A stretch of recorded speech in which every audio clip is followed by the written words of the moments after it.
வாழ்க வளமுடன். இன்ற அருமையான இந்த கிறிஸ்துமஸ் தினம் மற்றும்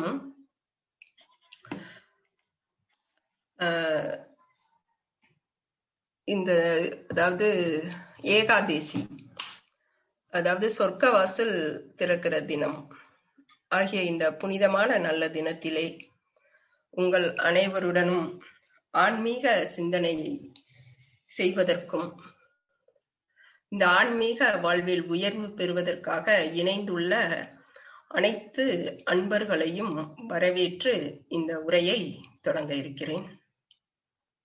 நம்ம இன்னைக்கு சிந்தனை செய்யறதுக்கு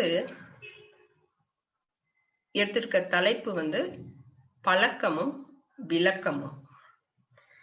இததான் இன்றைக்கு சிந்தனை செய்ய இருக்கிறோம்.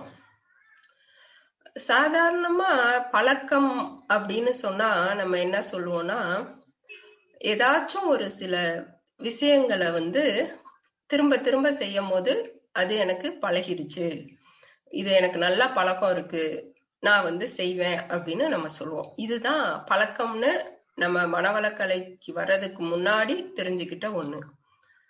விளக்கம் அப்படின்னு சொல்லும் போது அதாவது நம்மளுடைய இந்த இயல்பான வாழ்க்கையில ஏதாவது விளக்கம் கேட்டிருக்கோமா அப்படின்னு கேட்டா, மனவளக்கலைக்கு முன்ன வரைக்கும் எனக்கு அப்படி ஒண்ணும் தெரியல. ஆனா நம்ம விளக்கம்னு சொல்லும் போது என்ன தோணும்னா, ஏதாச்சும் நம்ம படிக்கிற சமயத்துல இது எனக்கு புரியல, இதுக்கு நீ கொஞ்சம் விளக்கம் சொல்லு அப்படின்னு சொல்லி கேட்டிருக்கோம். அதாவது அப்ப அதுல விளக்கம்னா நம்ம என்ன நினைச்சிருக்கோம்னா, உன்னை பத்தி புரிய வைக்கிறது தான் விளக்கம்னு தெரிஞ்சிருக்கோம். இதுதான் நம்ம மனவளக்கலைக்கு வர்றதுக்கு முன்னாடி நம்ம, அதாவது எனக்குன்னு வச்சுக்கலாம், இல்ல நிறைய பேத்துக்கும் கூட இந்த இது அமைஞ்சிருக்கலாம். இந்த பழக்கமும் விளக்கமும் அப்படின்றதுக்குரிய ஒரு கணிப்புன்னு வச்சுக்கலாம். அந்த மாதிரி இருந்தது. மனவளக்கலைக்கு மகரிஷியுடைய கருத்துக்களை பார்க்கும் போதுதான் இந்த பழக்கத்துக்கும் விளக்கத்துக்கும் எவ்வளவு முக்கியம் அப்படின்றத புரிஞ்சுக்கிட முடிஞ்சது. அத பத்தி நம்ம சிந்தனை செய்யலாம் அப்படின்றதுதான் இன்றைய நோக்கம். இதுல மகரிஷி என்ன சொல்லியிருக்காங்கன்னா, பழக்கத்திற்கும் விளக்கத்திற்கும் இடையே போராடும் ஜீவன் மனிதன் அப்படின்னு சொல்லியிருக்காங்க மகரிஷி. அதாவது பழக்கம் ஒரு பக்கம் இருக்குது, விளக்கம் ஒரு பக்கம் இருக்குது, அதுக்கு நடுவுல யார் இருக்கா? மனிதன் போராடி கொண்டிருக்கின்றான். அப்ப போராடி கொண்டு இருக்கின்றான்னா எப்படி போராடுறான் அப்படின்னா, மனதை வைத்துதான் போராடி கொண்டு இருக்கிறான். இப்ப யாராச்சும் இந்த இதுல படிச்சு இந்த எம்எஸ்சி எம்ஏ யோகாலாம் படிச்சிருந்தீங்கன்னா உங்களுக்கு இந்த பழக்கம் விளக்கம் சொன்ன உடனே ஞாபகம் வந்திருக்கும். மனம் அறிவாக இயங்கும் 10 படிகள்ல ஒரு 7 படிகள் பழக்க பதிவாகவும், மீதி இருக்கிற 3 படிகள் விளக்க பதிவாகவும் இருக்குது அப்படின்னு உங்களுக்கு அந்த எக்ஸாமுக்காக படிச்சது ஞாபகம் வந்திருக்கும். இப்ப அத பத்தியும் கொஞ்சம் சிந்தனை செய்யலாம். மகரிஷி என்ன சொல்லியிருக்காங்கன்னு. அதாவது மனவளக்கலைக்கு வந்த பிறகுதான் இந்த மாதிரி மனம் அறிவாக 10 படிகள்ல விளங்குது. அதுல ஒரு 7 படிகள் தான் பழக்கம், 3 படி தான் விளக்கம்ன்றதே புரிஞ்சது. அது என்ன அப்படின்றத பார்த்திடலாம். ஃபர்ஸ்ட் உணர்ச்சி, தேவை, முயற்சி, செயல், விளைவு, அனுபோகம், அனுபவம். இந்த 7 பாத்தீங்கன்னா பழக்கம் அப்படின்னு சொல்றாங்க. அதாவது பழக்கப்பதிவு அப்படின்னு சொல்றாங்க. அடுத்து இருக்கிற ஆராய்ச்சி, தெளிவு, முடிவு, இது விளக்கப்பதிவு அப்படின்னு சொல்லிட்டாங்க. அப்ப இந்த பழக்கம் விளக்கம் ரெண்டுமே என்னது அப்படின்னு பாத்தீங்கன்னா நம்ம பதிவு தான், நம்ம ரெக்கார்ட் பண்றதுதான் அப்படின்னு தெரிஞ்சுக்கணும். அப்ப பதிவுனா என்னது அப்படின்னு பாத்தீங்கன்னா, இப்ப குழந்தைகள் இருக்குல்ல பாத்தீங்களா, குழந்தைகள் பாத்தீங்கன்னா ஏதாச்சும் ஒரு பொருளை ஃபர்ஸ்ட் எடுக்கிறதுக்கு கூட அந்த குழந்தையால அந்த கையில பிடிக்க முடியாது. ஏதாச்சும் எடுக்கணும்னு முயற்சி பண்ணும். அப்படி எடுக்கும் போது அது திரும்ப கீழே விழுகும், திரும்ப என்ன செய்யும்னா எடுக்க முயற்சி பண்ணி எடுக்கும் இல்லையா? அப்ப அந்த கைகள்ல வந்து என்ன செய்யலைன்னா எப்படி பிடிக்கணும், எந்த விரல் எல்லாம் சேர்த்து வச்சு பிடிச்சா அந்த பொருளை பிடிக்க முடியும்ன்ற பதிவு வந்து இல்ல, அங்க இருந்து ரெக்கார்டு இல்ல. அது என்ன செய்யுது, திரும்ப திரும்ப முயற்சி பண்ணுது. பண்ணும் போது அந்த பொருளை எப்படி எடுக்கணும்னு தெரிஞ்சுக்கிடுது. சோ அந்த பதிவுன்றது என்ன இருக்குதுன்னு சொல்றாங்கன்னா, ஒரு 6 இடத்துல வந்து பதியுது அப்படின்னு சொல்றாங்க. அதாவது ஒரு பொருளை எடுக்கணும்னு நம்ம சின்ன வயசுல தெரிஞ்சுக்கணும்னா கூட அதுக்கு திரும்ப திரும்ப முயற்சி செஞ்சு பழகுனாதான் அந்த பழக்கமே வருது. இப்ப பாத்தீங்கன்னா நம்மளால எல்லா பொருளையும் எடுக்க முடியும். இப்பயும் கூட பாத்தீங்கன்னா அந்த புதுசா கிச்சன்ல போய் சமைக்கிறவங்களுக்கு பாத்தீங்கன்னா அந்த சூடு வந்து கையில தாங்காது. உனக்கு பழக்கம் இல்ல, நீ அதனால கையில வந்து துணி வச்சுக்கோ அப்படி எல்லாம் சொல்லுவாங்க. அதே நேரத்துல பெரியவங்க பாத்தீங்கன்னா எனக்கு பழகிருச்சு அப்படின்னுவாங்க. சோ அந்த பதிவுன்றது வந்து முயற்சி செஞ்சு திரும்ப திரும்ப ஒரு விஷயத்த செய்யும் போது அது வந்து பழக்கமாக மாறுது. இங்கதான் அதை வந்து பதிவுன்னு சொல்றாங்க மகரிஷி. அது மாதிரி இது கை விரல்களுக்கு மட்டும்தானா, இல்ல உடல்ல இருக்க இந்த புலன்களுக்கு மட்டும்தான் இந்த பதிவெல்லாம் இருக்கா அப்படின்னு பாத்தீங்கன்னா இல்ல அப்படின்னு மகரிஷி சொல்றாங்க. நம்ம நினைக்கிறது முதற்கொண்டு செய்யறது வரைக்கும், செயல் அடுத்து விளைவு எல்லாமேவும் பதியுது. அதுவும் எந்த இடத்துல பதியுனா ஒரு 6 இடத்துல பதியுதுன்னு மகரிஷி சொல்றாங்க. உடல் செல்கள்ல வந்து இயக்க பதிவாக பதியுது. அதுதான் நம்ம ஒவ்வொரு பொருளையும் வந்து ஆப்ரேட் பண்றது எல்லாமே, இயக்குறது எல்லாமே உடல் செல்கள்ல. அப்படி உடல் செல்கள்ல பதிஞ்சிட்டு மறுநாள் நம்ம மறந்துறது கிடையாது. திரும்ப நமக்கு என்ன செய்யுது தெரியுது, ஆமா இது நான் ஏற்கனவே வந்து பயன்படுத்தியிருக்கேன் இந்த பொருளை, இந்த மாதிரி இந்த இடத்த பிரஸ் பண்ணோம்னா இந்த பொருள் இயக்கத்துக்கு வரும் அப்படின்றதெல்லாம் நமக்கு எங்க இருக்குன்னா மூளையில நினைவு பதிவுகளாக பதியுது. இது ரெண்டா வேணும்னா நம்ம வந்து இயல்பு வாழ்க்கையில யோசிச்சிருப்போம், ஆமா கையில இருக்குது மூளையில ஞாபகம் வச்சிருக்கேன்னு சொல்லிட்டு. இதை தவிர மகரிஷி என்ன சொல்றாங்கன்னா, நம்ம கிட்ட இருக்கிற அந்த ஜீவகாந்தத்துல பிரதிபலிப்பு பதிவாகவும், உயிரில நுண்ணியக்க பதிவாகவும், கருமையத்துல தர பதிவாகவும், இதெல்லாம் விட வான்காந்தத்துல சமுதாய பதிவாகவும் எல்லாமே பதிஞ்சுக்கிட்டு இருக்குது அப்படின்னு சொல்றாங்க. சோ அந்த பழக்க பதிவு விளக்க பதிவுன்றது ரெண்டு பதிவுமேவும் அப்ப எங்கெல்லாம் பதியுது, இந்த 6 இடங்கள்லயுமேவும் அது பதியுது அப்படின்னு நம்ம வந்து இப்போதைக்கு புரிஞ்சுக்கிட்டோம். அது இதுல வந்து இன்னொன்னு என்ன விஷயம் அப்படின்னு பாத்தீங்கன்னா, இந்த பதிவுகள் தான் திரும்ப என்ன செய்யுதுன்னா எழுச்சி பெறுது அப்படின்னு சொல்றாங்க. அந்த எழுச்சி பெறும் போதுதான் அந்த எக்ஸ்பீரியன்ஸ்ன்றது வருது. அதாவது நம்ம மனமுடைய அறிவு இயங்குற 10 படிகள் சொன்னோம் பாத்தீங்களா, அந்த அனுபவம், அந்த எக்ஸ்பீரியன்ஸ். அப்ப ஒரு தடவை வந்துட்டு அது அப்படியே இல்ல, அது என்ன செய்யுது திரும்ப திரும்ப என்ன செஞ்சுக்கிட்டே இருக்குதுன்னா வெளியே வந்துகிட்டே இருக்குது. அதாவது அந்த கருமையத்துல இருந்து மூளை செல்களின் வழியாக திரும்ப அந்த பதிவு வந்து வெளியே வருது. வெளியே வந்து அது என்ன செய்யுதுன்னா திரும்ப அந்த புலன்களை திரும்ப தூண்டுது செயலுக்கு வரணும் அப்படின்னு சொல்லி நினைக்கிறத. சரியா? அப்ப பாத்தீங்கன்னா பழக்கம்ன்றது வந்து எப்படி இருக்குது அப்படின்னு பாத்தீங்கன்னா, ஒரு டைம் அது வந்து ஃபுல்லா அப்படியே ஒவ்வொரு விஷயமாக அதாவது எதுக்காக நம்ம வந்து இந்த பழக்கம் வரோன்றதுக்குதான் மகரிஷி என்ன சொல்றாங்கன்னா, மனம் வந்து 10 படிநிலைகள்ல இயங்குதுன்னு சொன்னாங்கல்ல. அந்த 10 படிகள்ல ஒவ்வொன்றாவும் உணர்ச்சி ஏற்பட்டதன் காரணமாக ஒரு தேவை வருப்படும். அதாவது உணர்ச்சின்னு சொல்லும் போது இதெல்லாம் நீங்க கிளாஸ்லயே கவனிச்சிருப்பீங்க, அதனால அது புரிஞ்சிருக்குன்றதுனால அதை உள்ளுக்க போகாம நம்ம இதை மட்டும் பாத்துக்கலாம். அந்த தேவை, முயற்சி, செயல், விளைவு, அனுபவம் இந்த 7ம் வந்து திரும்ப திரும்ப என்ன செய்யுது அப்படின்னு பாத்தீங்கன்னா எழுச்சி பெறுது. எழுச்சி பெற்று அந்த உடல் செல்களை திரும்ப இயக்கத்துக்கு கொண்டு வருது. அததான் நல்லா புரிஞ்சுக்கணும். அதாவது இந்த மனம்ன்றவே என்னதுதான் ஜீவகாந்தம் தான். அந்த ஜீவகாந்தம் என்ன செய்யுது, ஒவ்வொரு டைமும் நம்ம புலன்களை இயக்கும் போது ஜீவகாந்தம் செலவாகி கொண்டே இருக்கிறது. எவ்வளவுக்கு எவ்வளவு ஜீவகாந்தம் செலவாக கொண்டே இருந்தாலும் என்ன ஆகுது, திரும்ப ஜீவகாந்தம் உற்பத்தி ஆகி கொண்டே இருக்கிறது இல்லையா? நம்ம காயக்கல்பத்துல கூட இதை வந்து படிச்சிருப்போம். சோ ஜீவகாந்தம் வந்து ஒரு பக்கம் உற்பத்தி ஆகி கொண்டே இருக்கிறது, இன்னொரு பக்கம் செலவாகி கொண்டே இருக்கிறது. இதுல என்ன மகரிஷி அந்த பழக்கம்ன்றதுல சொல்றாங்க அப்படின்னு பாத்தீங்கன்னா, அந்த ஜீவகாந்த செலவு தானே பழக்கம்னு சொன்னோம். அப்ப எந்த உடல் செல்களை இயக்கி பழக்கி இருக்கிறோமோ அந்த வழிமடைகள்லேயும் அந்த வழி தடத்திலேதான் மீண்டும் மீண்டும் அந்த ஜீவகாந்தம் செலவாகி கொண்டே இருக்கும். அதுதான் அப்படி பழக்கமாக வருகிறது. ஒன்ஸ் நம்ம செஞ்சுட்டு திரும்ப திரும்ப செய்ய செய்ய அந்த வழியே வரும்போது அததான் பழக்கம் அப்படின்னு சொல்லிட்டாங்க. சரி, அந்த பழக்கம் எனக்கு எப்பொழுதும் நன்மையாகவே கொடுத்து கொண்டு இருக்கிறது அப்படின்னு சொல்லிட்டு அங்க பிரச்சனையே கிடையாது, எந்த ஒரு இதுவும் கிடையாது. சோ நம்ம எந்த இதுவும் கவலைப்பட வேணாம். இப்ப காலையில எந்திரிச்ச உடனேவும் உடற்பயிற்சி செய்யணும்ன்றது எனக்கு பழக்கமாக வந்து விட்டது. மீண்டும் மீண்டும் நான் செஞ்சு செஞ்சு பண்ணணும். காலையில எந்திரிச்சா என் உடல் செல்கள் அனைத்தும் ஆமா இன்னும் நம்ம ஒரு 1/2 hour தான் அதுல உடற்பயிற்சி செஞ்சிடலாம் அப்படின்னு நான் நினைச்சு செய்ய ஆரம்பிச்சுட்டுனா இந்த பழக்கம். இந்த இடத்துல நான் திரும்ப இந்த உடற்பயிற்சி செய்யணுமா செய்ய வேண்டாமான்ற ஆராய்ச்சி தெளிவு முடிவெல்லாம் எடுத்துதான் திரும்ப திரும்ப செஞ்சிட்டு இருக்கேன்.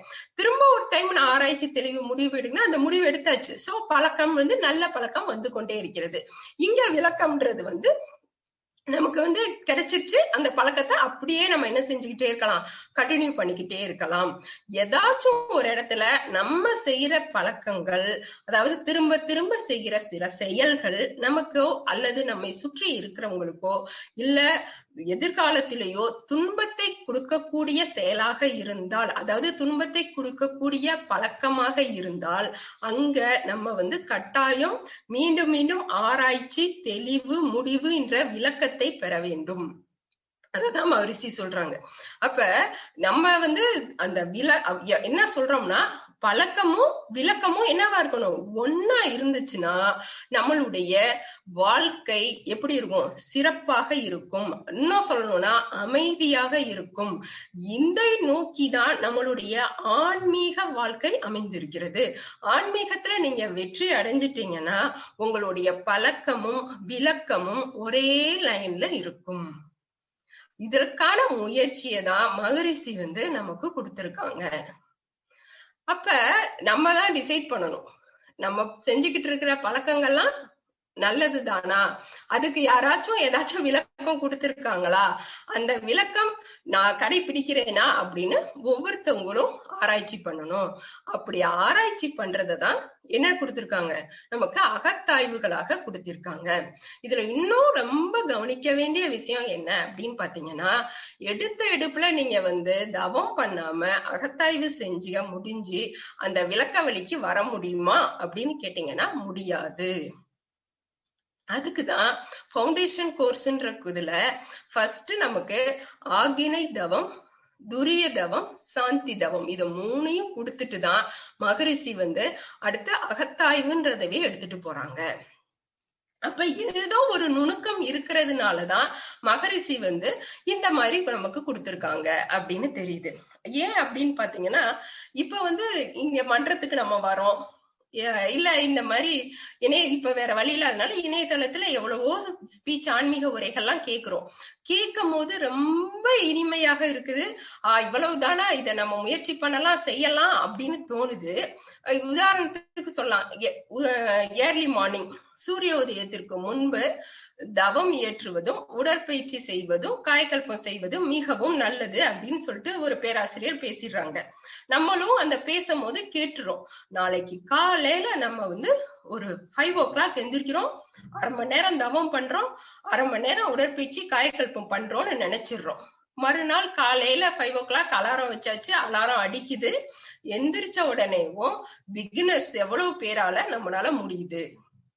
ஏன்னா ஏற்கனவே நமக்கு இருக்கிற பழக்கங்கள்னால இன்னும் கொஞ்ச நேரம் தூங்கினா போதுமே, சரி இன்னைக்கு ஒரு நாள் தூங்கிக்கலாம், ஏன்னா எனக்கு நேத்து நிறைய வேலை இருந்தது, நாளைக்கு நான் என்ன செஞ்சுக்கிறேன் ஆரம்பிச்சுக்கலாம் இப்படின்னு சொல்லிட்டு என்ன செஞ்சுட்டே இருக்கணும்னா, இந்த பழக்கம் நம்மள அதாவது தூங்கிக்கிட்டே இருந்த பழக்கம் நம்மளால அதிகாலையில எந்திரிக்கிறதுக்கு விடுறது கிடையாது இல்லையா? அப்ப என்ன ஆச்சு, பழக்கம் நம்மளுக்கு ஒரு பக்கம் இருக்குது, விளக்கம் கேட்டிருக்கோம், ஆனா அது ரெண்டும் என்ன செய்யல, ஒரே நேர்கோட்டுல பயணிக்கவில்லை. அப்ப விளக்கத்துக்கும் உங்க பழக்கத்துக்கும் என்ன ஆயிடுச்சு, இடையில கேப் வந்துருச்சு இல்லையா?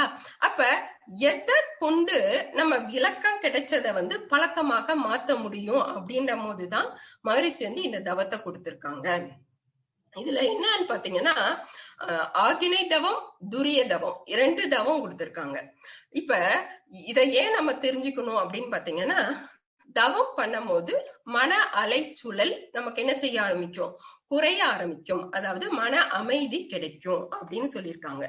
அதாவது பீட்டா நிலைன்னு சொல்லும் போது 14 to 40 அந்த மன அலைச்சூழல்ல இருக்கும். அப்ப நம்ம உணர்ச்சி வயப்பட்ட நிலைகள்ல இருப்பாங்க.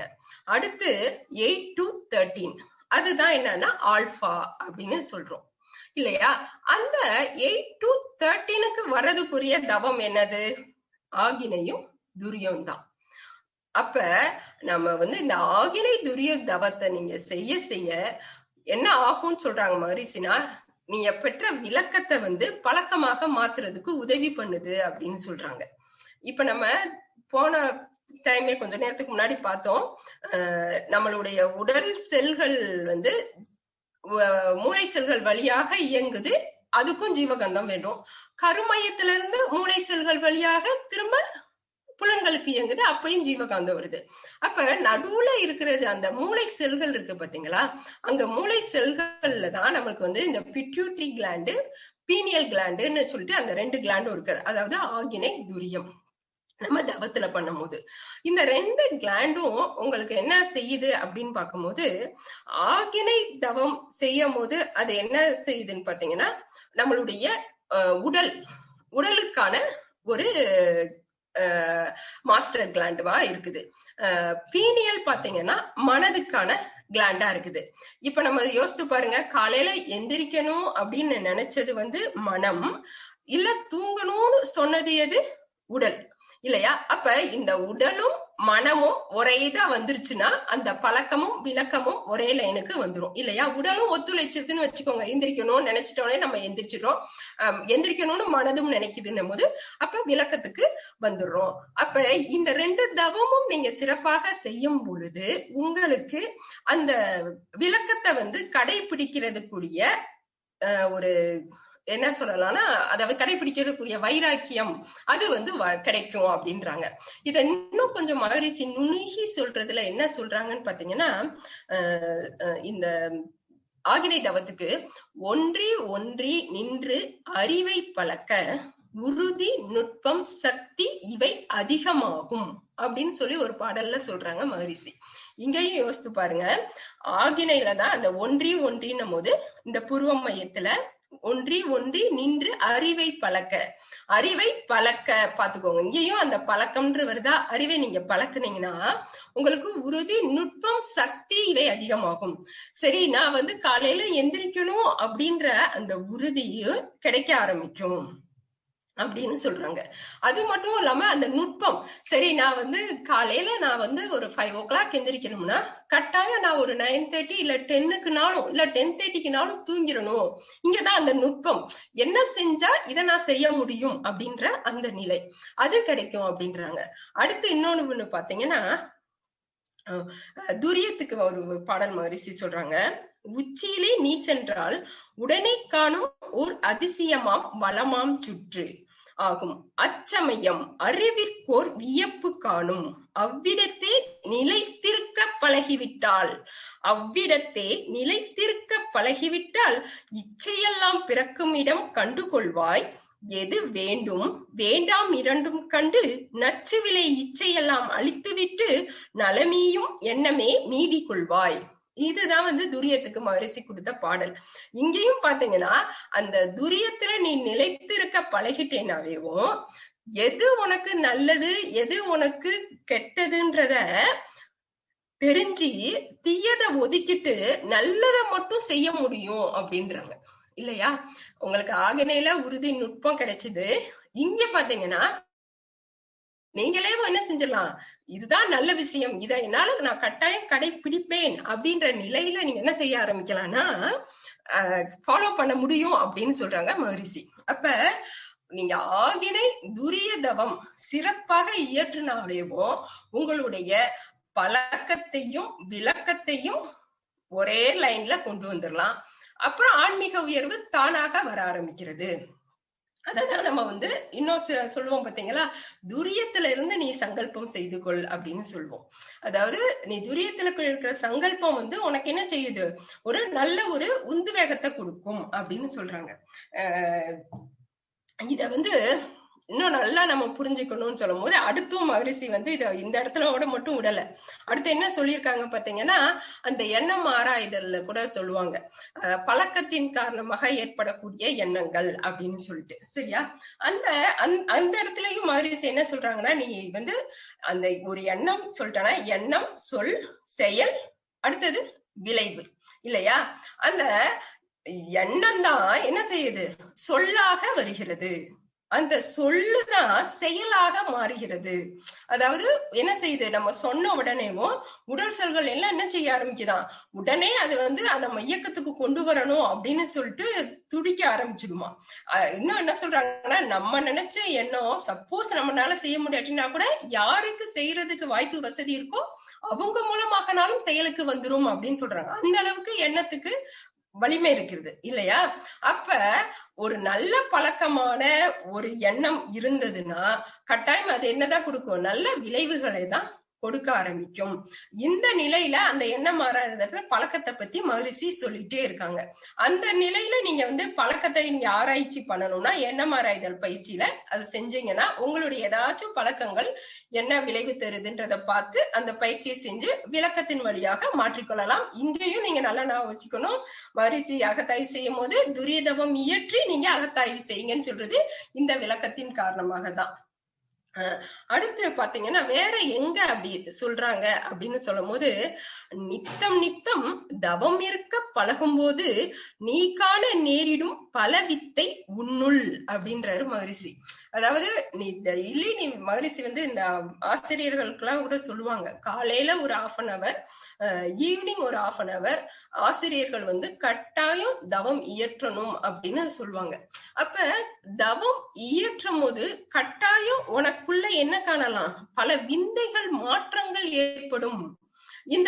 இந்த நமக்குள்ள மாற்றம் ஏற்படுறத நம்ம தெரிஞ்சுக்கலாம். வெளியில நமக்கு இருக்கிற மாற்றங்கள் வந்து நம்மளுடைய பழக்கத்துலதான் தெரியும். அப்ப மகரிஷி சொன்ன கருத்துக்களை நம்ம உள்வாங்கிக்கிட்டோம்னா, அதுல விளக்கத்தை நல்லா புரிஞ்சுக்கிட்டோம்னா கட்டாயம் நம்ம பழக்கங்கள் என்ன பழக்கங்களாகவே இருக்கும். நல்ல பழக்கங்களும் வாழ்வில் உயர்வுக்கான தேவையான பழக்கங்களை மட்டுமே நம்மளால கடைபிடிக்க முடியும். சரி, மகரிஷி வந்து ஏன் இப்படி இந்த பதிவுகளை சொல்றாங்க, எண்ணத்துலயும் நீங்க வந்து இந்த உங்களுடைய பழக்கங்கள்ல வந்து கொஞ்சம் எது தவறான பழக்கம் இருக்கோ அதை மாத்திக்கோங்க அப்படின்னு எல்லாம் ஏன் மகரிஷி சொல்றாங்க அப்படின்னு சொல்லும் போது, இன்னும் சிந்திச்சுக்கிட்டே வரும்போது பாத்தீங்கன்னா, இந்த கருமையம் அப்படின்றத ஒண்ணு சொன்னோம் பாத்தீங்களா. ஏன்னா நம்ம சொல்ற எண்ணமாக இருக்கட்டும் இல்ல சொல்லாக இருக்கட்டும் எல்லாமே எங்கதான் பதியுதுன்னு சொன்னோம், ஒரு 6 இடத்துல பதியுன்னு சொன்னோம். அதுல ஒண்ணு என்னன்னா கருமையத்துல தரப்பதிவாக பதியுது. அப்ப இவ்வளவு நேரமும் நம்ம என்ன பேசிக்கிட்டு இருந்தோம்னா, நம்ம செய்யற பழக்கம் நமக்கு விளைவுகளை கொடுக்கும்னு பேசிட்டு இருந்தோம். இப்ப நல்லா ஆழ்ந்து சிந்திச்சு பாருங்க, கருமையம்ன்றதுல மகரிஷி என்ன சொல்லியிருக்காங்க, கருமையம் எதுவாதான் போயிட்டு இருக்குது, அடுத்த தலைமுறைக்கும் நம்மளுக்கு பதிவுகளை கொண்டு போய்கொண்டே இருக்கிறது இல்லையா? அப்ப இன்னைக்கு நம்ம செஞ்சது, இன்னைக்கு நம்ம செய்யற நல்லது, இததான் இவ்வளவு நேரம் பேசிட்டு இருந்தோம். இப்ப யோசிச்சு பாருங்க, நம்மள அறியாமையும் ஏதேனும் ஒரு பழக்கம் நம்ம கிட்ட இருக்குதுன்னா அதுக்கு காரணம் யாரு, நம்மளுடைய முன்னோர்கள். இல்ல ஏதோ ஒரு சந்தர்ப்ப சூழ்நிலையில சில பழக்கங்களை நம்ம வருது அப்படின்னா கூட அதுக்கு காரணம் நம்மளுடைய முன்னோர்களாக இருக்கலாம் இல்லையா, நம்மளுடைய சஞ்சீத கர்மமாக இருக்கலாம் இல்லையா. அப்ப அடுத்து நம்மளுடைய ஆகாமிய கர்மம் அப்படின்னு பார்க்கும்போது, இந்த இப்ப செய்யற இந்த பிராரத்த கர்மம் தான் என்னவாயிட்டு இருக்குது, ஆகாயம கர்மமாக மாறிக்கொண்டு இருக்கிறது. நம்ம நல்ல பழக்கங்கள் செஞ்சுக்கிட்டே இருந்தோம்னா நம்மளுடைய இது என்ன ஆகும், ஆகாயமிய கர்மம் நல்லதேதான் வரும் இல்லையா. இப்ப துரியதவத்துல சொல்லுவாங்க பாத்தீங்களா, நீங்க வந்து உங்களுடைய முன்வினைகளை தீர்க்கலாம் அப்படின்னு சொல்லிட்டு. அதாவது நீங்க இப்ப நல்லது பண்ணீங்கன்னா அடுத்து உங்க எதிர்காலத்துல நல்ல விளைவுகளை தான் கிடைக்கும் இல்லையா. அததான் மகரிஷி வந்து சொல்றாங்க. அதாவது இந்த கருமயத்துல பதியுது, நீ வந்து என்னதான் அந்த கருமயத்துல பதிவுகள் இருந்தா கூட அதை போக்குறதுக்கு ஒரு மேலடுக்கு பதிவு. அதாவது இப்ப உதாரணத்துக்கு சொல்லி எடுத்துக்கலாம், கருமையத்துல இருக்கிற ஏதோ ஒரு வினையின் காரணமாக நமக்கு ஒரு நோய் வருதுன்னு வச்சுக்கலாம். இப்ப அந்த நோயை நம்ம வந்து சரி பண்ணணும். அதுக்கு என்ன பண்றது? சில உடற்பயிற்சிகள் செய்யலாம், இல்ல மருந்து எடுத்துக்கலாம் இல்லையா? அப்ப மேல் அடுக்காக நம்ம என்ன பண்றோம்? உடற்பயிற்சி செஞ்சு நம்மளுடைய உடல்ல இருக்க அந்த கர்ம வினையின் காரணமாக ஏற்பட்ட நோயை கொஞ்சம் கொஞ்சமா போக்க ஆரம்பிக்கிறோமா இல்லையா? அப்ப அந்த கருமையத்துல இருக்க பதிவுகளையும் என்ன செய்யுது? இந்த பழக்கம் வந்து நம்மளுக்கு என்ன செய்யுது? போக்குறதுக்கு உதவி பண்ணுது அப்படின்னு நம்ம புரிஞ்சுக்கலாம். இதுல என்ன அப்படி சொல்றாங்க அப்படின்னும் போது, சரி மகரிஷி என்ன சொல்றாங்கன்னா, இந்த தலைமுறைன்னு ஒரு கணக்கு சொல்லுவாங்க. நீ நல்லதேதான் செஞ்சிட்டு இருக்க, உன்னுடைய அடுத்த தலைமுறைக்கு அவங்களுக்கும் நல்லது வரும் அப்படின்னு நம்ம சொல்றோம். ஏதோ ஒரு காரணத்தினால அந்த தலைமுறையில ஏதேனும் தவறுகள் இல்ல சில குறைகள் ஏற்பட்டதுன்னா அதுக்கு என்ன சொல்லலாம் அப்படின்னு பாத்தீங்கன்னா, நமக்கு முன்ன இருக்கிற ஏதாவது ஒரு தலைமுறையில் ஏற்பட்ட தவறாக இருக்கலாம் அப்படின்னு சொல்லுவாங்க. அதாவது 7 தலைமுறை ஆகும் ஒரு பதிவுல சரி பண்றதுக்கு. இந்த மாதிரி நம்ம எல்லா தீய பதிவுகளையும் சரி பண்ணி வர்றதுக்கு 7 தலைமுறை ஆகும் அப்படின்னு சொல்றாங்க மகரிஷி. அதாவது இத தலைமுறைன்னு சொல்லும் போது என்ன சொல்றாங்கன்னா, ஒருத்தவங்க பிறந்து ஒரு 20 வயசுக்கு அப்புறம் குழந்தை பிறக்குது, கல்யாணமாகி குழந்தை பிறக்குது அப்படின்னும் போது அந்த குழந்தை அடுத்து வளர்ந்து ஒரு 20 வயசுக்கு பிறகு அந்த குழந்தைக்கு குழந்தை பிறக்குது இப்படின்னு கணக்கு வச்சீங்கன்னா 7ன்னு சொல்லும் போது 120 வருடங்கள் ஆகிறது. 120 வருடங்கள் அந்த பதிவு என்னது? பதிவுன்னும் போது இங்க நல்ல பழக்கமாக கூறிய பதிவுகளை நம்ம வச்சுக்கலாம். அந்த பதிவு நல்ல பழக்கமோ இல்ல ஏதோ ஒரு தீய பழக்கமோ ஏதோ ஒண்ணு அந்த ஒரு பதிவு திரும்ப அது எழுச்சி பெறாம இருக்கணும்னா 120 வருடம் அது எழுச்சி பெறாம இருக்கணும். இப்ப நம்ம தீய பழக்கத்தை எடுத்துக்கிட்டாதான் இதுல நல்லா புரியும். இப்ப ஒருத்தவங்களுக்கு ஏதோ ஒரு தீய பழக்கம் இருக்குதுன்னு வச்சுக்கலாம். அந்த அவங்க முயற்சி செஞ்சு கொஞ்சம் லாஸ்ட் அவருடைய வாழ்க்கையின் கடைசியில அந்த பழக்கத்தை விடணும்னு நினைச்சிடுறாரு. கூடயே இருந்த மகன் என்ன செய்யறாங்க, இந்த தீய பழக்கத்தினாலாக அப்பா ரொம்ப கஷ்டப்பட்டாரு, சோ நம்ம தீய பழக்கம் செய்ய வேண்டாம்னு நினைச்சிடறாங்க. சோ அந்த மகன் நல்ல தூய்மையா தான் இருப்பாங்க. அவருடைய பையன் வருவாங்களா, அதாவது அந்த தீய பழக்கம் செஞ்சவருடைய பேரன், அவனுக்கு ஏதாவது ஒரு சந்தர்ப்ப சூழ்நிலையில அந்த தீய பழக்கம் லைட்டா ஆரம்பிச்சுட்டாங்கன்னா திரும்ப அந்த பையன்ல இருந்து திரும்ப ஒரு 7 தலைமுறைக்கு அந்த தீய பழக்கம் வந்து கொண்டே இருக்கும் அப்படின்னு சொல்றாரு. அப்ப நம்ம செய்யற செயல்கள் அந்த கொடுக்கிற பழக்கம் விளக்கத்தோட நல்ல பழக்க வழக்கங்களாகவே இருக்க வேண்டும். அப்படி நல்ல பழக்க வழக்கங்களாக இருந்தா மட்டும்தான் நம்மளுக்கு அடுத்த தலைமுறையும் என்ன செய்ய முடியும், அவங்களும் நல்ல பழக்கங்களவே கொண்டு வரணும் அப்படின்னு சொல்றாங்க. இத நோக்கிதான் நம்மளுடைய இந்த அகத்தாய்வாக இருக்கட்டும், ஆன்மீகமாக இருக்கட்டும், எல்லாமே இருக்குது. அதாவது கருமையத்தை தூய்மை செய்யறதுதான் நம்மளுடைய அனைவருடைய வாழ்வின் நோக்கம் இல்லையா? கருமைய தூய்மை பெற்று நம்ம என்ன செய்யணும், கருமைய தூய்மை வந்துச்சுன்னா இறையுணர்வு கிடைக்கும் அப்படின்னு சொல்றாங்க மகரிஷி. அதுவும் நம்ம மகரிஷி கிட்ட வந்த பிறகுதான் நமக்கு தெரிஞ்சுக்கிட்டது இல்லையா?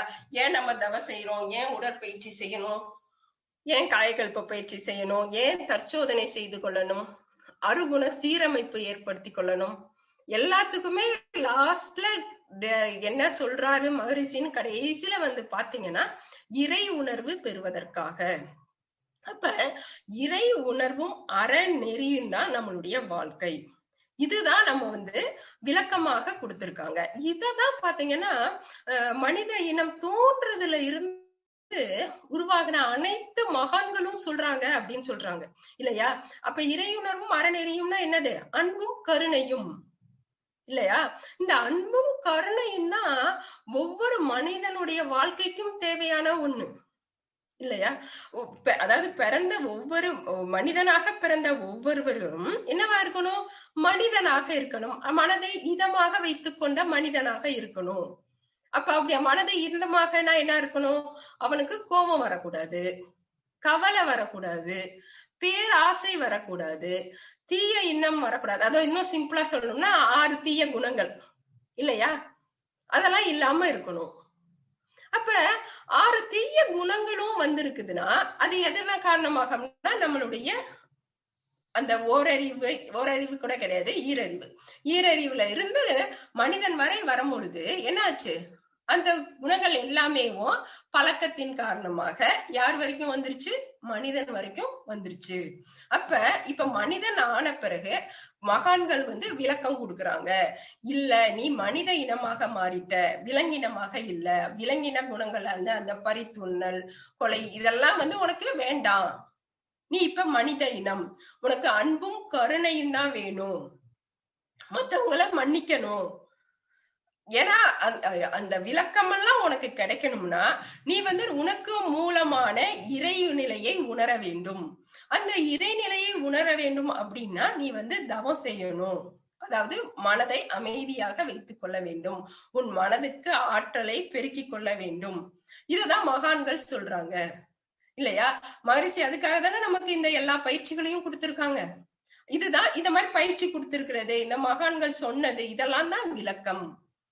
நம்மளுடைய பழக்கம் இந்த மகான்கள் கூறின அனைத்து ஆன்மீக உயர்வும் வாழ்க்கைக்கான உயர்வுக்குரிய தத்துவங்களையும் ரெண்டையும் சேர்த்து நம்ம பழக்கமாக மாறிடுச்சுன்னா நமக்கு என்னது, வாழ்வில் எப்பொழுதும் வெற்றி தான், எப்பொழுதும் ஒரு இனிமைதான். அப்ப இவ்வளவு நேரம் நம்ம பேசுனதுல என்ன பாத்தீங்கன்னா, நல்லா நீங்க ஆகினை தவம் துரிய தவம் பண்ணணும், கட்டாயம் சாந்தி தவமும் பண்ணணும். அப்படின்னாதான் நம்ம லைஃப பேலன்ஸ் பண்ண முடியும் இல்லையா?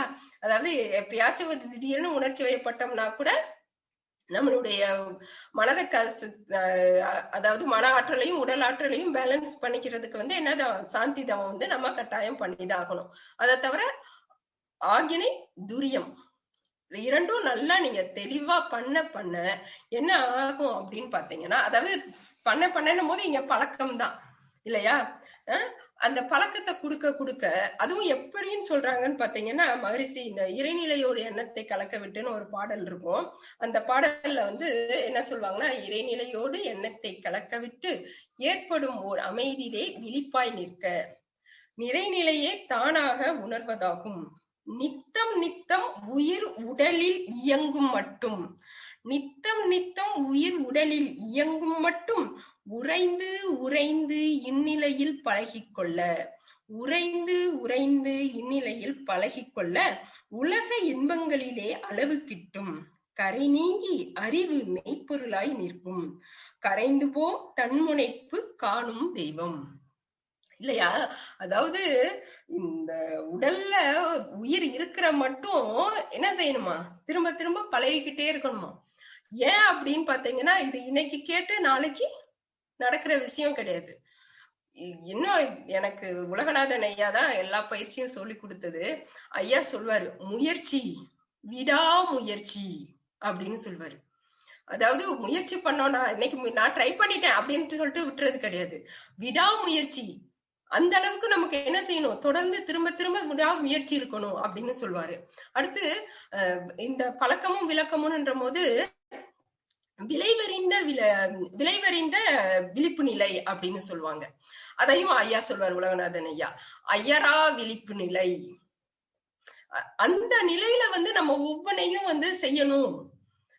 இந்த செயல் செஞ்சேன்னா இந்த விளைவு எனக்கு ஏற்படுது, இது எனக்கு நன்மையா, இல்ல என்னை சுத்தி இருக்கிறவங்களுக்கு நன்மையை கொடுக்குதா, என்னுடைய எதிர்காலத்திற்கு நன்மையை கொடுக்குதா அப்படின்னு யோசிச்சு நன்மை கொடுக்கக்கூடிய விஷயங்களை நம்மளுடைய பழக்கங்களாக மாற்றிக்கொள்ள வேண்டும். அப்ப இந்த பழக்கமும் விளக்கமும் ஒரே லைனா வர்றதுக்கு முயற்சி வேணும். அந்த முயற்சி சாதாரண முயற்சி கூடாது, விடாமுயற்சியாக இருக்க வேண்டும். அடுத்தது என்னது, நமக்கு அயரா விழிப்பு நிலை, அதாவது விளைவறிந்த விழிப்பு நிலை. எப்போதும் நம்ம எப்படி இருக்கணும், ஒரு எண்ணம், மகரிஷியை பொறுத்தளவு செயல் மட்டும் கிடையாது, எண்ணம் சொல் செயல், இது மூணும் தூய்மை பெற வேண்டும். அப்ப ஒவ்வொன்றும் நம்ம நினைக்கும் போதும் சரி, சொல்லும் போதும் சரி, செயலும் போதும் நினைச்சேனாவே அது சொல்லாகவும் செயலாகவும் வந்துருன்ட்டார் மகரிஷி. அப்ப எண்ணத்திலேயே என்ன செய்ய ஆரம்பிச்சிடணும், விழிப்பு நிலை, அயரா விழிப்பு நிலையோட இருக்கணும். அங்கேயே ஒரு கேட் போட்டுறணும். இது இதெல்லாத்தையும் நம்ம செய்யறதுக்கு விடாமுயற்சி தேவை. சரி, இதெல்லாம் நான் முயற்சி பண்றேன், எங்க நமக்கு வந்து சறுக்குது அப்படின்னு பாத்தீங்கன்னா, நம்மளுடைய அறியாமை, அலட்சியம், இந்த ரெண்டும் வந்துதான் நம்ம என்ன செய்ய பண்ணிடுது, சறுக்க பண்ணிடுது. அதாவது நான் வந்து இந்த மகரிஷியுடைய கருத்துக்களை வந்து சிலர்கிட்ட நம்ம சொல்லிருப்போம். நான் வந்து மகரிஷி கருத்துக்களை வந்து முயற்சி பண்ணிட்டு இருக்கோம், செஞ்சிட்டு இருக்கேன் அப்படின்னு சொன்னா, ஆமா ஆமா நானும் கத்துக்கிட்டேங்க, இப்ப என்ன பண்றீங்க, இப்ப அடுத்து வேற ஏதாச்சும் யோகா செய்யணுமா அப்படின்னு சொல்லி யோசிச்சுட்டு இருக்கேன், இல்ல வேற யோகா கத்துக்கலாமான்னு யோசிச்சுட்டு இருக்கேன் அப்படின்னு சொல்லுவாங்க. அதாவது அவங்களுக்கு வந்து இது என்னது அது என்னதுன்னு அவங்க முழுமையா தெரிஞ்சுக்கிட்டாங்களான்னு தெரியல. அது என்ன ஆயிடுது, ஒரு நுனிப்புள் மேய்ற மாதிரி ஆயிடுது. ஒவ்வொரு விஷயத்தையும் மேலோட்டமா மட்டும் பார்த்துட்டு போயிட்டே இருக்காங்க. இங்க நம்மளுக்கு வந்து நம்மளுடைய மகரிஷி வந்து நமக்கு அனைத்தையும் விளக்கமா கொடுத்துட்டாங்க. நம்ம வந்து ஆழ்ந்து போகணும், அத வந்து விடாமுயற்சியா தொடர்ந்து செஞ்சுட்டே வரணும் அப்படின்றத வந்து நம்ம வந்து நினைச்சுக்கணும். இது ஏன்னா அங்க வந்து அவங்களுக்கு வந்து அறியாமையில இருக்காங்க. அந்த மகரிஷி சொல்லுவாங்க, நம்ம கிட்ட வந்து குறைன்னு எதுவுமே கிடையாது, எதுதான் குறைவா இருக்குது, அறிவுதான் குறைவாகுது, அறிவுலதான் பற்றாக்குறையாக இருக்கிறது. அப்ப அந்த அறியாமைன்றது என்னன்னா அறிவுடைய ஒரு குறைதான். அந்த நிலையில இருக்கிறதுனால அப்ப நம்ம என்ன செய்யணும், ஒவ்வொரு மகரிஷி எக்ஸசைஸ் சொல்லியிருக்காங்க, அதுல ஏன் கைப்பயிற்சி மேல கைய மேல கொண்டு போய் 4 மூச்சு போட சொல்லியிருக்காங்க, அது என்ன ஒவ்வொன்னும் ஐயா சௌமித்திரன் அவங்க கூட பாத்தீங்கன்னா நிறைய விளக்கங்கள்லாம் கூட சொல்லியிருக்காங்க பேராசிரியர்கள். அதுவும் இப்ப நிறைய நமக்கு கிடைக்குது. சோ நம்ம தேடி தேடி போனா கட்டாயம் இந்த இணையதளத்தின் வழியாக பாத்தீங்கன்னா எல்லா விஷயமும் மகரிஷி சொன்னது எல்லாமே தெரியுது. இன்னும் மகரிஷி என்ன சொல்றாங்கன்னா, நீ நல்லா ஏர்லி மார்னிங் எந்திரிச்சு தவம் பண்ணு, விளக்கத்தை உனக்கே நான் டைரக்டாவே கொடுக்குறேன் அப்படின்னு சொல்றாரு மகரிஷி. சோ ஒன்னே ஒண்ணு என்னன்னா, நம்ம விடாமுயற்சியை ஒரு ஸ்டெப் எடுத்து வச்சா இறைநிலை நம்மை நோக்கி 10 ஸ்டெப் எடுத்து வச்சு நமக்கு எல்லாத்தையும் விளக்குறதுக்கு ரெடியா இருக்குது. அந்த நிலையில நம்ம இந்த அறியாமையை எவ்வளவுக்கு எவ்வளவு விட்டு தள்ளுறோமோ அந்த நிலையில விளக்கங்கள் அனைத்தும் நமக்கு கிடைக்கும். அத பழக்கமாகவும் நம்மளால மாற்றிக்கொள்ள முடியும். அடுத்து என்னது பாத்தீங்கன்னா அலட்சியம் அப்படின்னு சொன்னோம். அதாவது தெரியும் இது வந்து எனக்கு வந்து ஏதோ ஒரு துன்பத்தை கொடுக்க போகுது அப்படின்னு தெரியும், தெரிஞ்சும் என்ன செய்வீங்க, வர்றப்ப பாத்துக்கலாம் அப்படின்னு சொல்லுவாங்க. அதாவது உதாரணத்துக்கு சொல்லணும்னா, இப்ப ஒரு விருந்துக்கு போறீங்க, அங்க போனா அளவு எல்லாம் உங்களுக்கு பிடிச்சமான உணவா இருக்குது, அதுவும் ரொம்ப டேஸ்டா அந்த உணவு இருக்குதுன்னு வச்சுக்கலாம். நம்ம என்ன செய்வோம், சரி இன்னைக்கு ஒரு நாள் தானே நல்லா சாப்பிட்டுறலாம், சாப்பிட்டுட்டு போய் நல்லா வந்து வேணா சுடுதண்ணி குடிச்சுக்கலாம், இல்ல ஏதாச்சும் ஒரு டேப்லெட் போட்டுக்கலாம் அப்படின்னு நிறைய சாப்பிட்டுறீங்க. எனது உங்களுக்கும் தெரியும், விளக்கம் தெரியும், இந்த உணவு வந்து அதிகமா சாப்பிட்டா என் உடலுக்கு கெடுதி கொடுக்குது, இந்த உணவு எனக்கு வந்து துன்பத்தை கொடுக்கக்கூடியது அப்படின்னு விளக்கம் தெரியுது. ஆனா என்ன செஞ்சோம், பழக்கமும் இருக்குது, ஏன்னா வீட்டுல இருக்கும் போது என்னதான் செஞ்சோம், குறைவாதான் சாப்பிட்டோம். ஆனா என்ன செஞ்சிட்டோம், அலட்சியம் பண்ணிட்டோம், இக்னோர் பண்ணிட்டோம். எது ஒரு அறிவு வந்து நம்ம கிட்ட சொல்லிச்சு பாத்தீங்களா, இத பண்ணாத இது உனக்கு துன்பத்தை கொடுக்கும் அப்படின்னு சொன்னா கூட அது சொல்றத என்ன செஞ்சிட்டோம், அப்படியே அலட்சியம் பண்ணிட்டோம். பண்ணிட்டு நல்லா சாப்பிட்ட பிறகு அது கட்டாயம் உடலுக்கு துன்பத்தை கொடுக்கும். சப்போஸ் மறுநாளே கொடுக்காட்டினா கூட அடுத்து 4 நாள் கழிச்சு கூட கொடுக்கலாம். ஏன்னா ஒரு செயலுக்கேற்ற விளைவு நிச்சயம், அதுதான் இறை நீதி. அப்ப நம்ம அலட்சியம் செய்யாம இருந்தோம்னா கட்டாயம் நமக்கு என்ன கிடைக்கும், துன்பம் வராது. அப்ப இதையும் நம்ம என்ன செஞ்சுக்கணும், அலட்சியம் பண்ணக்கூடாது அப்படின்றத உறுதியா இருக்கணும். அந்த உறுதி இருக்கணும்னா என்ன செய்யணும், ஒன்றி ஒன்றி நின்று அறிவை பழக்க உறுதி நுட்பம் சக்தி இவை அதிகமாகும். அதுக்குதான் இந்த தவம்லாம் நமக்கு வந்து உதவி பண்ணுது.